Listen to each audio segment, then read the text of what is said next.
Assalamualaikum warahmatullahi wabarakatuh. Alhamdulillah, alhamdulillahilladzi anjalal Qur'an liyakuna lil alamina basyiran wa nadhiran.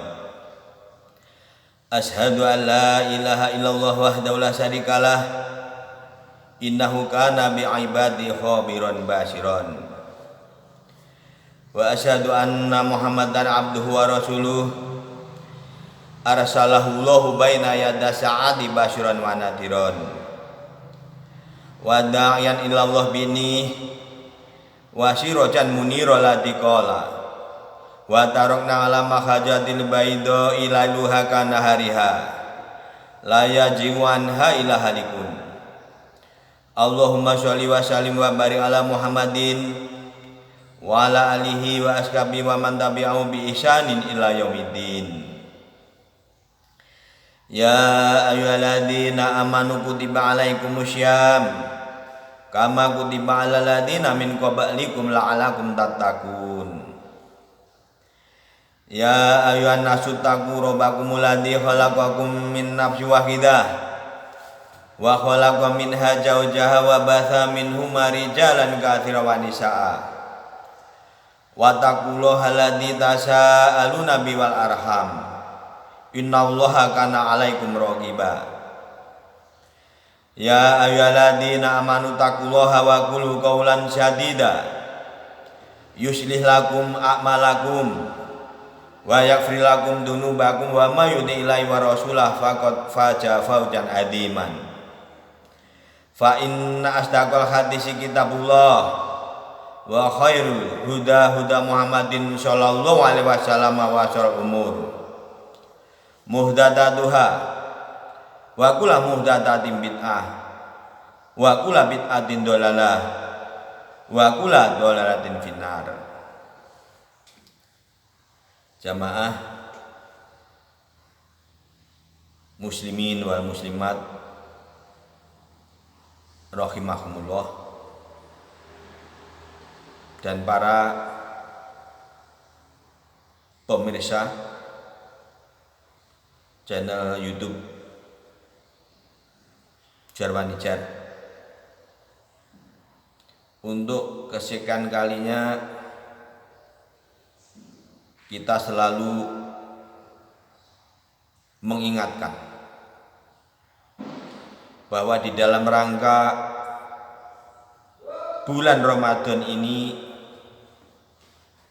tidak bosan-bosannya kita selalu berusaha, berikhtiar dengan berbagai macam melakukan amalan soleh, yaitu di dalam rangka untuk meningkatkan keimanan dan ketakwaan kita kepada Allah Subhanahu wa Ta'ala, dengan harapan yang besar semoga kita semua yang hadir di dalam majelis ini benar-benar diridhai Allah, yaitu menjadi orang yang sukses dalam menjalankan ibadah puasa ini. Sukses dalam arti yaitu mencapai yang diinginkan dalam melaksanakan ibadah puasa dan termasuk seluruh ibadah-ibadah yang lainnya, yaitu di dalam rangka untuk mencapai ketakwaan kepada Allah Subhanahu wa Ta'ala, sehingga agar target kita, tujuan kita, harapan kita ini benar-benar terrealisasi, maka kita harus selalu memperbanyak ilmu agama. Bagaimanakah dengan pemahaman yang benar ini bisa menghasilkan amalan atau ibadah yang benar juga, sehingga dari amalan dan ibadah yang benar-benar bisa diterima oleh Allah Subhanahu wa Ta'ala. Untuk itu orang yang mengaku beriman di dalam Islam itu pertama harus meliputi 3 unsur di dalam dirinya, dan 3 unsur ini harus menjadi satu kesatuan yang tidak boleh dipisahkan, yang harus di dalam dirinya baik zahir maupun batin. Menurut Rasulullah, orang yang beriman itu adalah al-imanu billah iqraru bil lisan wa tatisu bi qalbi wa amalun bil arkan. Jadi harus 3 unsur ini. Orang yang beriman kepada Allah itu harus dibuktikan. Unsur yang pertama diikrarkan, diucapkan dengan lisan, bahwa orang yang beriman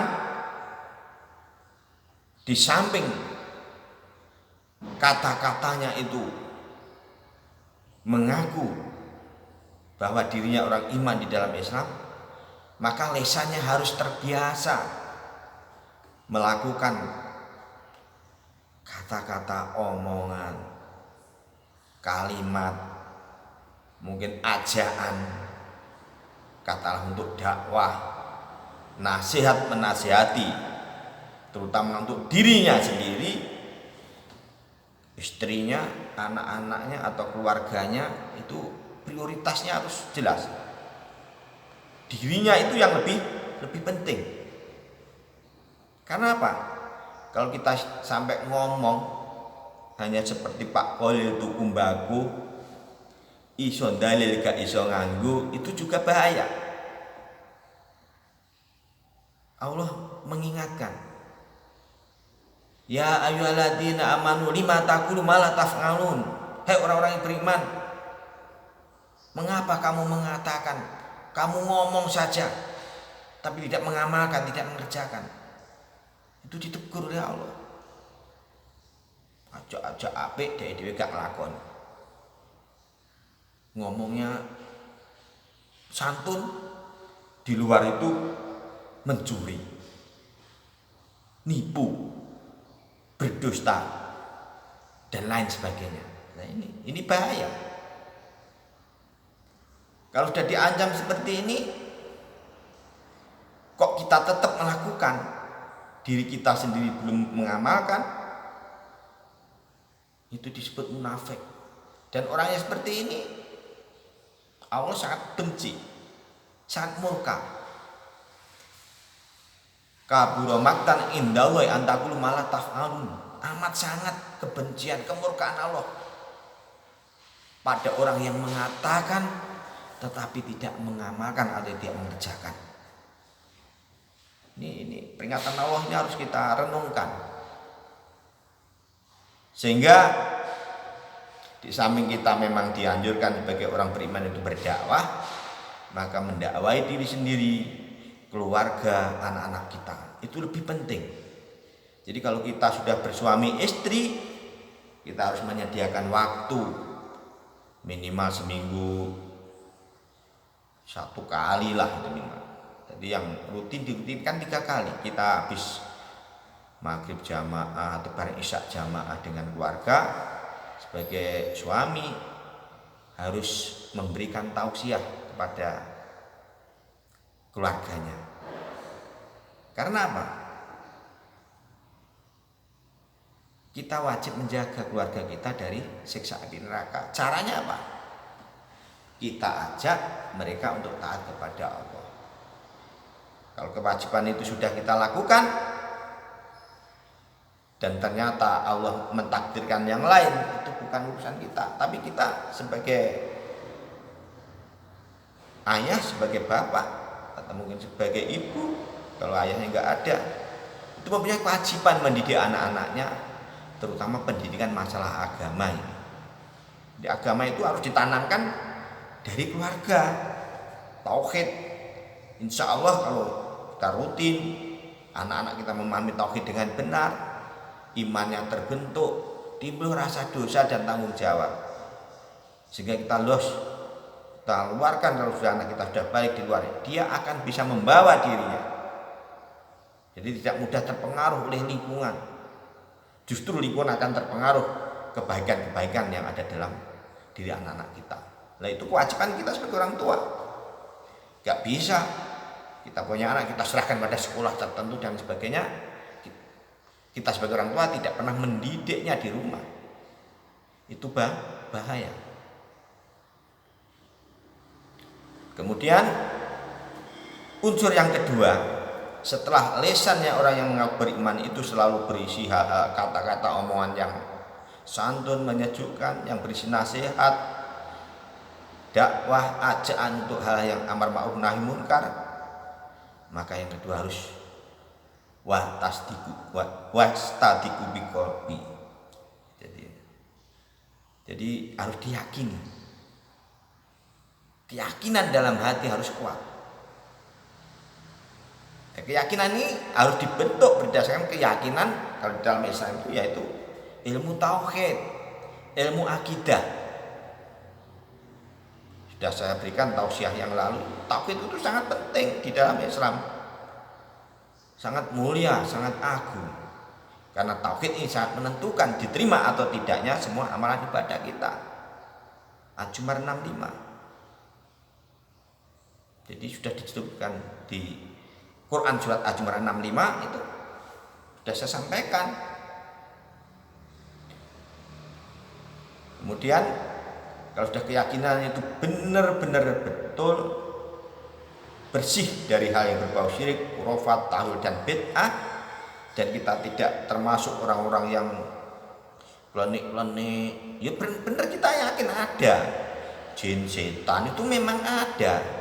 Tapi nggak boleh kita itu tanaman rasa takut, apalagi memanfaatkan makhluk-makhluk jin dolim sebagai kadam kita untuk pesugihan, untuk ilmu kebal, untuk nyantet nyihir orang lain. Kita ritual di tempat keramat, di punden, kemudian kita berniat jelek ingin mencelakai orang lain dengan sihir dan lain sebagainya, dengan memanfaatkan makhluk itu. Dosanya besar sekali dan itu dihukumi dalam Islam. Orang yang melakukan seperti itu termasuk menyekutukan Allah. Sudah saya jelaskan juga ya, bahwa orang yang menyekutukan Allah itu dosanya sangat-sangat besar. Dan unsur iman yang ketiga, ya, setelah diucapkan dengan lisan, diyakini dengan hati, dengan keyakinan yang lurus, yang berdasarkan pemahaman tauhid atau akidah Islamiyah yang benar yang diajarkan oleh Allah dan Rasulnya, maka unsur iman yang ketiga yang harus dimiliki itu adalah membuktikan semua pemahaman Islam kita, tauhid kita tindak lanjuti dengan amalan soleh, dengan perbuatan sehari-hari, menjemurkan orang yang beriman itu hatinya bersih. Yauma la yanfa'u malu wala banun illa man atallaha biqalbin salim. Ini firman Allah dalam Quran. Jadi pada suatu hari nanti harta dan anak-anak tidak bisa memberikan manfaat apa-apa kecuali yang menghadap atau menemui Allah dengan membawa hati yang bersih, yang salim, yang berisi ketakwaan. Artinya apa? Hati yang bersih itu akan tercermin dalam tingkah laku. Bagaimana orang yang hatinya bersih itu tercermin dalam omongan, kata-katanya, selalu menyejukkan, mendamaikan, mengajak ke hal-hal yang amar ma'ruf nahi munkar, tidak menyusui, mengadu domba, memfitnah, ngerasani, ghibah, tidak. Ini kemudian kelakuannya suka membantu orang lain, mudah menolong, jadi suka menolong kesulitan orang lain, dimintai tolong ya rela dengan ridho, dengan ikhlasnya.